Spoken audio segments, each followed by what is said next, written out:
Өмүрбек Текебаев биринчи жолу кармалып же бийликтин каралоосуна туушулуп жаткан жок. Ал үчүнчү бийлик менен элдешкис оппозицияда туруп, былык иштерин ачыктап жаткан учур. Бакиеваны Баңгизат менен Польшадан карматкысы келген. Бирок европалыктар Текебаевдин актыгына ишенип, токтоосуз бошоткон. Акыркы 6 айдагы биринин артынан бири чыккан коррупциялык иштер бийликтин түн уйкусун бузуп, кыргыз саясатынын магиканы Өмүрбек Текебаевди камоого алды. Өмүрбек Текебаев бийликтин 3 бутагын тең мыкчып турган президентке каршы чыгып жатып, камала турганын алдын ала билген жана ага даяр болчу. Я вчера сходил в парикмахерскую, сделал короткую прическу на 2 месяца. Видите? Хожу в спортивной одежде, чтобы там было удобно. Да? Я всегда был готов. И при Бакиеве, при Акаеве не было таких опасностей, при Бакиеве. Просто я вам не скажу, кто как вел себя в камере для допроса.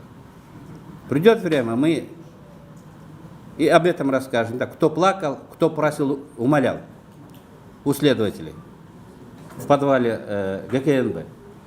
Текебаев эгемендүү Кыргызстандын негиздөөчүлөрүнүн бири. Ал 2005 жылы өлкөдө мыйзамдуу бийлик жок болуп турганда Акаевди арыз жаздыртып, кийинки бийликти мыйзамдаштырып берген. 2010 жылы кайрадан революция болуп, өлкө мыйзам талаасынан чыгып кеткенде, караңгыда жол таап бийликти мыйзамдаштырып, жаңы конституцияны жазган. 6 жолку депутат, мурдагы спикер бүгүн бийлик менен келишип алып, унчукпай отура берүүдөн көрө чындыкты айтып, камалып чыкканы тарых үчүн маанилүү. Бул тарых. Ушундай тарых. Ал жакшы тарых эмес. Бул элдин бийликке болгон, системага болгон ишеничин жоготот. Антип жакшы өзүм үчүн жакшы жыйынтыкка келгенден көрө менин түрмөгө отурганым оң. Анткени бул башка тарых. Бул элдик менен пастыктын тарыхы. Бул марттык менен былжырбайлыктын тарыхы. Ошол тарых адамдарга мындай сабак болгондой болуш керек. Ошол тарыхты эстеп, андай эмес, мындай болуш керек деп адамдар айта турганда, тарыхта Данек дегенде прецедент болуш керек. Мен өзүмдүн эмем үчүн жарашып алгандан көрө, бул таймаштын курмандыгы болсом эффект тарыхый, бул кармаштын тарыхый мааниси көбүрөөк жана чоңураак болот. Бийликтин кекиртегине сайылган кылкан болгон Атамекен лидерин камоого аракеттер мурдатан эле даярдалып, күч органдарына Жалаң Атамбаевдин жан сакчылары дайындала баштаган. Текебаев Ички иштер министрлигине Атамбаевдин жан сакчысы Улан Исраилов келгенде, анын профессионал эмес экенин айтып, тек гана Текебаев менен күрөшүү үчүн келгенин билдирген. Канча министерство бар?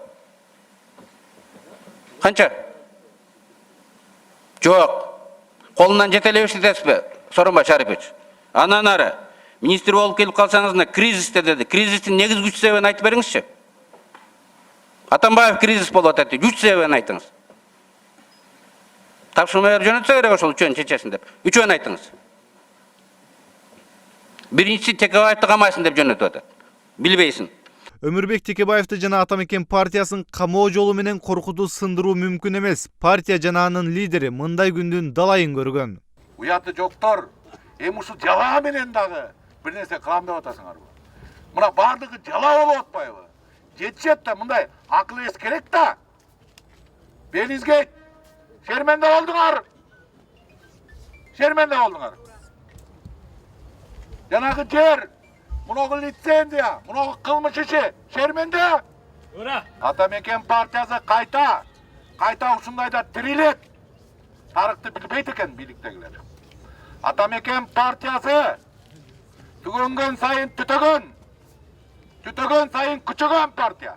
Өмүрбек Текебаевга акыркы 6 айда ар түрдүү айыптоолор, күнөөлөр коюлуп келет. Бирок анын бири дагы далилденген жок. Эми болсо россиялык кышылуун бизнесмендин ооз эки берген көрсөтмөсүнүн негизинде УКМК террористти кармагандай камакка алды. Өмүрбек Текебаев болсо бийлик аны камакка алышы мүмкүн экендигин, эгерде камакка алса, Алмазбек Атамбаев бийликтен кеткен соң элдин кол чабууларынын астында эркиндикке чыгаарын билдирген.